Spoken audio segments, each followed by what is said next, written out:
Hello? My brother laughed and said, You're still living paycheck to paycheck? I just smiled and said, Cool, then move out of my paid-off condo. And that night he called 14 times. It was a Thursday evening, quiet, cool, nothing special. I just pulled dinner out of the oven, baked salmon, jasmine rice, and sautéed spinach. Something simple, something clean. My brother, Neil, was already seated at the dining table like he owned the place, scrolling through his phone with that same smirk he'd worn since we were kids. That smirk that said, I'm better, and I know it. He barely looked up when I set the plate in front of him. Man, he said, picking up his fork, you're still living paycheck to paycheck? He didn't even say it with malice. Just casual cruelty, the way people comment on the weather. And to him, maybe it was just weather, cloudy skies for me, eternal sunshine for him. I didn't answer right away. I just sat across from him, took a bite, chewed slowly. Let the silence do some of the heavy lifting. See, Neil had been crashing at my condo for almost 3 months now. Rent-free. No utilities, no groceries, nothing. After getting laid off from some flashy fintech startup, he'd burned through his savings faster than you can say. Liquidity. Then got evicted from his downtown apartment. And like the idiot little brother I've always been, I told him he could stay with me. Just until you get back on your feet. He was once the golden boy of our family. Big income, designer suits, posting photos from rooftop bars and all-inclusive resorts. Meanwhile, I kept my head down, worked a quiet accounting job, budgeted like my life depended on it. Neil had always made it a point to remind me I was average. That night was no different. You know, he added between mouthfuls, you should think about investing in crypto or something. You could double your income. Gotta think bigger. I set my fork down, looked him straight in the eye. And I smiled, not a forced smile, not bitter. Just calm. Still. Cool, I said. Then move out of my paid-off condo. The silence that followed was beautiful. He blinked, like his brain didn't compute the math. Paid off? That wasn't a word in his vocabulary. He let out a laugh, dry, sharp. Like he thought I was bluffing. Wait. You serious? He asked. I didn't say anything. I just kept eating. Smiling. That night, he called me 14 times. I didn't answer once. The calls started around midnight. At first, I thought it was an emergency. Maybe he'd locked himself out. Maybe something had happened to his car. Something reasonable. But when I picked up my phone and saw the call log, 4 missed calls, all from Neil, I knew exactly what it was. I didn't answer the 5th. Instead, I got up, walked to the front door, and turned the deadbolt one last time. The locks had already been changed earlier that afternoon. Quietly. Efficiently. I'd even taken the day off work to make sure it got done before dinner. The thing was, I hadn't planned on doing it. Not until that dinner conversation. Not until he said it again. Paycheck to paycheck. That phrase had haunted me for years. Neil used it the way other people used your first name, just part of his default language when speaking to me. He said it when I bought a used car instead of leasing a luxury one. He said it when I passed on a Vegas bachelor party because I didn't want to dip into savings. He said it when I skipped upgrading to the newest phone because mine still worked just fine. What he never knew, what he never bothered to ask, was what I was really doing all those years. I was paying down the mortgage. Every spare dollar, every overtime hour, every tax return and bonus. I didn't care about vacations or gadgets or expensive brunches. I wanted peace. Stability. Freedom. And a week ago, I made the last payment. My condo, modest, quiet, nothing flashy, was finally mine. Paid off in full. No more monthly bleeding. No more watching the bank eat half my paycheck. And here Neil was, sitting under my roof, drinking my filtered water, wearing my slippers, and mocking me for not living large like him. So yeah? I changed the locks. I bagged his stuff neatly, folded clothes, electronics, even that ridiculous LED toothbrush he swore was life-changing, and set it all gently in the hallway outside my door. I even included a small envelope with 2 things inside, a $20 bill and a note. It said, "Being broke is tough. You'll figure it out, right?" That was it. And just like that, the first crack in his ego started to show. By 2 a.m., he'd called 14 times. Left 3 voicemails, each one a little more frantic than the last. The first was confusion. "Bro, what's going on? Did you lock the door by accident?" The second was irritation. "This isn't funny. Seriously, open the door." The third was desperation. "Come on, man. Where am I supposed to go?" I laid in bed, phone on silent, eyes closed, feeling something I hadn't felt in a long time. Peace. I woke up at 7:12 a.m. to a still, hushed quiet. No footsteps in the hallway. No blender roaring to life for Neil's morning protein. No Spotify blasting some overproduced motivational podcast about dominating your day. Just sunlight leaking through the blinds and the satisfying weight of stillness. I stretched, made coffee, and stood by the window watching the morning unfold. Down on the sidewalk, Neil was sitting next to his duffel bag, tapping furiously at his phone. His hair was messy, like he hadn't slept, and he had this wild look in his eyes, part embarrassment, part disbelief. He looked up once, right at my window. I didn't move. Just sipped my coffee. A few minutes later, I heard light footsteps outside my front door. Then a knock. Not loud. Hesitant. "Ryan," he called. "Can we talk?" His voice was smaller than usual. Less Neil, more human. But I'd had this conversation in my head 1,000 times. All the apologies that never came. All the jabs he passed off as just teasing. All the years I kept my mouth shut to keep the peace. This time, I didn't feel like keeping the peace. I didn't feel like talking. So I didn't say a word. He knocked again. Then tried the door handle. Then silence. I sat at the kitchen table, phone in hand. He started texting again. "This is ridiculous, man. Seriously. Can you at least let me in to get my laptop? Are you really doing this over a joke?" A joke. That's what he always called it when he put me down. A joke when he laughed at my car. A joke when he mocked my clothes. A joke when he told people I was the safe brother. Like I was a beige wall someone painted to avoid risk. But here we were. Him on the pavement. Me in my paid-off condo. My name on the deed. My name on the bills. My key in the lock. He had nowhere to go, and he was just starting to realize it. At 8:43 a.m., he tried one last time. "Look, I messed up. I was being a jerk. Can we just talk?" Still, I said nothing. Because here's the thing about Neil, he'd said sorry before. Every time he crossed a line, every time he went too far, he knew exactly what to say to get back in. And I'd always let him. But this time, he wasn't just out of luck. He was out of rope. And for the first time in our lives, I wasn't reaching down to pull him back up. I don't know why, but after he stopped knocking, I found myself sitting at the kitchen table staring at my phone, not to check his messages, but to scroll through old photos. The kind of ones you don't even remember taking until they show up like ghosts. There was one of us from a 4th of July party years ago. Neil had his arm around my shoulders, grinning wide, drink in hand. I looked tired. That was the thing about being around Neil, he drained you slowly. Like a leak in a pipe you don't notice until your ceiling caves in. Growing up, he was the guy everyone loved. Big personality. Big dreams. Big presence. When he got into finance and started pulling 6 figures before 30, my parents acted like he'd cracked the code to life. He bought them a trip to the Bahamas once, and I swear they talked about it for 3 years. Meanwhile, I was the one who fixed their leaky sink. The one who dropped off groceries when Dad got sick. The one who co-signed their car loan after Neil accidentally missed 3 payments on the one he promised to take care of. But none of that mattered. Neil was shiny. I was steady.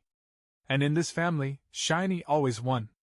He once told me, during a family dinner no less, "I don't know how you live the way you do, man. You've got no drive. You're just existing." And Mom just laughed, like it was funny. Like I didn't already feel invisible enough. That night, I started a spreadsheet titled Mortgage Snowball Plan. It took me 8 years. 8 years of living below my means. Of budgeting every cent. Of skipping nights out, skipping vacations, watching him mock me for not living a little. And now here we were. I looked down at my phone again. Nothing new. No more calls. No more texts. Just quiet. I stood up, stretched, and walked to the front door.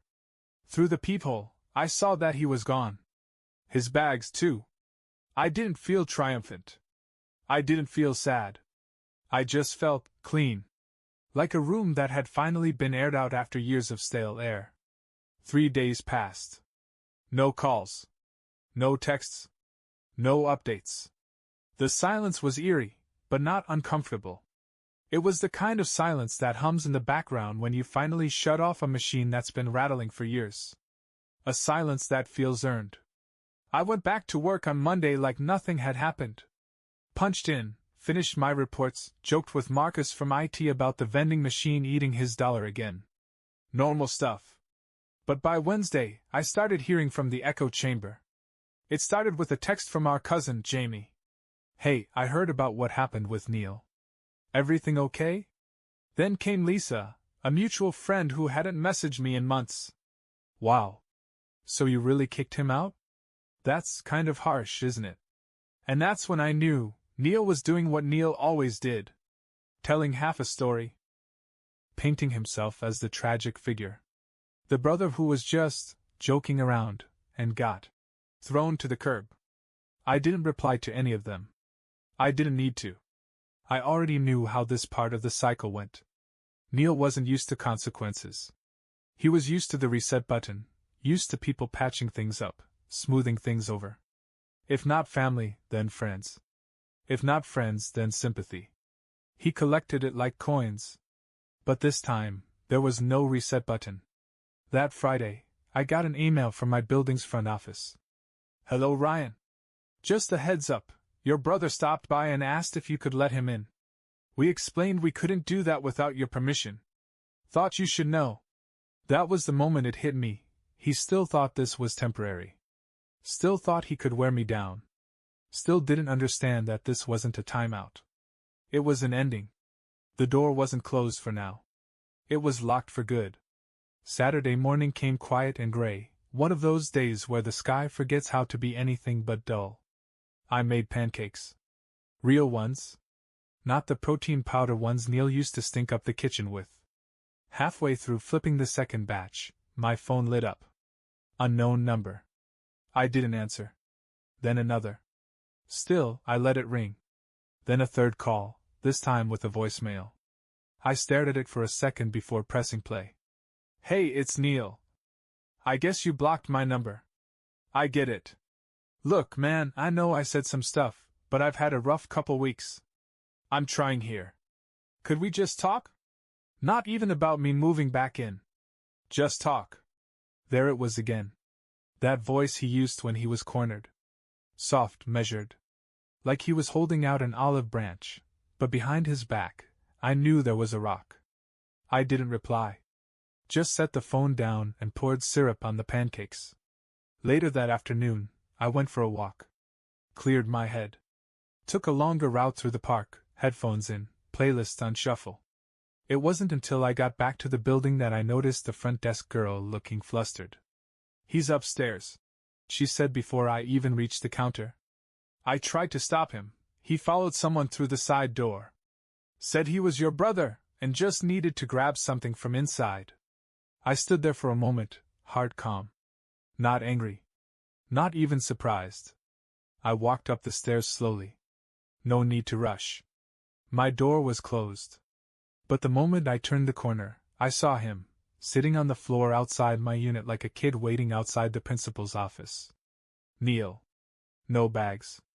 Just him. He stood up fast when he saw me. Gave a sheepish smile, like this was just a misunderstanding between good friends. Hey, he said. Look, I know. I held up a hand. Don't. Okay, just hear me out. He was talking fast now, like he could outrun the point. I'm not asking to move back in. I've been staying on a friend's couch. It's not great. I haven't been sleeping. I messed up. I get that. But bro, come on. We're family. That word again. Family. It used to work like a spell. Not anymore. I didn't yell. Didn't posture.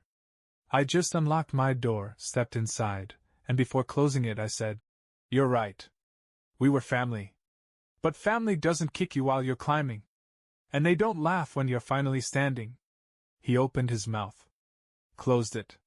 Tried again. I didn't mean. But I was already closing the door. Click. I leaned against the wood for a second. I could hear him shuffling outside. Breathing heavily. Then silence. Then the sound of footsteps walking away. The thing about endings is, they rarely feel how you expect. I didn't feel victorious. I didn't feel cruel. I didn't feel like some mastermind who'd finally turned the tables. I just felt still. The kind of still that only comes when you've spent years living with tension wound around your chest, so tightly you forgot what a deep breath felt like. And now, for the first time in what felt like forever, I could exhale. The door clicked shut behind Neil, and I stood there in my entryway, staring at nothing in particular. The hallway was clean. Quiet. No scattered shoes, no gym bags dumped like I was running a locker room. No faint scent of his awful cologne lingering in the air. It was like my home had finally returned to me. That night he didn't call. The next day he did. Twice. I didn't answer. Then came the message that tried to sound like he hadn't just trespassed into my building like a desperate teenager. "Hey. Just checking in. No hard feelings?" I didn't reply. Not because I wanted to be cold. But because I was done pouring warmth into someone who used it to burn me later. I used to think holding your ground had to come with anger. With speeches and shouting and dramatic exits. But it doesn't. Sometimes it's just not answering the door. Sometimes it's silence that screams the loudest. The weekend passed. By Monday, I found myself rearranging furniture. I shifted the couch, boxed up some old books, even bought a new throw blanket. It wasn't about decor. It was about claiming space, physically, emotionally. The corner where Neil used to keep his massive gaming setup? Gone. Replaced with a plant I never knew I wanted. And on the fridge I taped a copy of my mortgage. Paid in full. Notice. Like a trophy. Not to gloat. Just to remind myself, this place wasn't just a home. It was proof that steady can win. That slow and quiet can build something that lasts. That you don't have to be flashy to be free. It came Wednesday evening. A letter. Not an email, not a text. An actual, physical envelope slid under my door like something from another era. I stared at it for a long moment before picking it up. No return address. Just my name, written in Neil's unmistakable handwriting, too confident, too wide, like it needed to take up more space than it earned. I debated throwing it away. But something told me to read it. Not because I was hoping for redemption. But because I was curious what version of himself he was selling now. I opened it. No greeting. No. "Hey bro." Just a stream of sentences, jagged and uneven, like he wrote it without pausing. "You probably think I've never had to beg. And you'd be mostly right.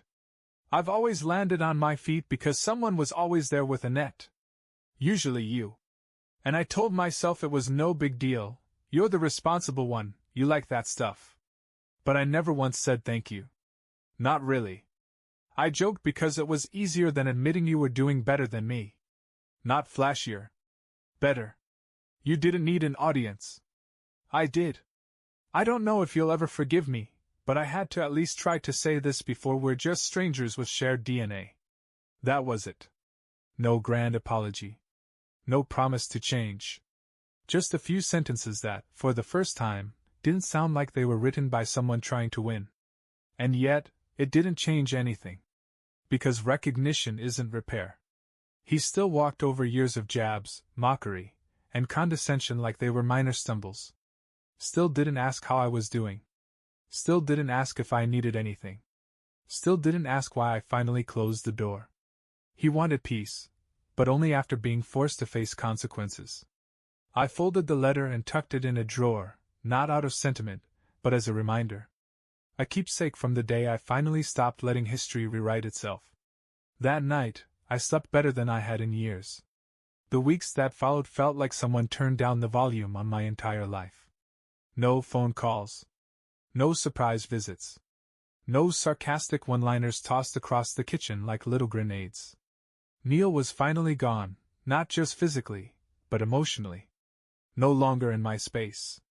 No longer in my mind. Just absent. It's strange, isn't it? How someone can take up so much space when they're around, and yet when they're gone, the absence feels like fresh air. I started doing things I hadn't done in years. Cooking real meals, not just functional dinners to feed two. Reorganizing the closet without having to make space for someone else's scattered mess. Sitting on my own couch, my own coffee in hand, on my own timeline, and feeling no need to justify any of it. I even started playing guitar again, something I hadn't touched in ages. Neil used to mock it. Your little hobby, he'd call it, like anything that didn't feed into a resume was a waste of time. But that first night I picked it up again, I strummed until my fingers ached. Not because I sounded good, I didn't. But because it felt like taking something back. Some nights I'd sit on the balcony and just listen. To the city.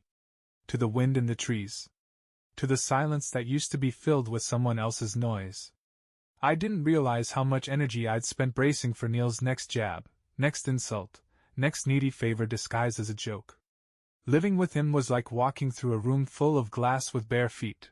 Nothing happened yet, but you were always ready to bleed. I ran into Jamie, the cousin who'd messaged me a few weeks earlier, at a coffee shop. She asked if Neil and I had patched things up. I just smiled and said, "No need." She blinked, confused. "You're not going to talk again?" "I think we already did. We just didn't realize the last conversation was the last one." And that's the thing. Sometimes people don't leave. You just stop opening the door. Letting Neil go wasn't an act of anger. It was clarity. For years, I thought keeping the peace meant keeping him close. But peace isn't proximity. Sometimes it's distance. A locked door. A voicemail unanswered. A note read once, then put away.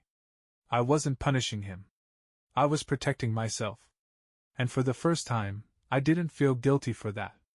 I felt free. Bye-bye.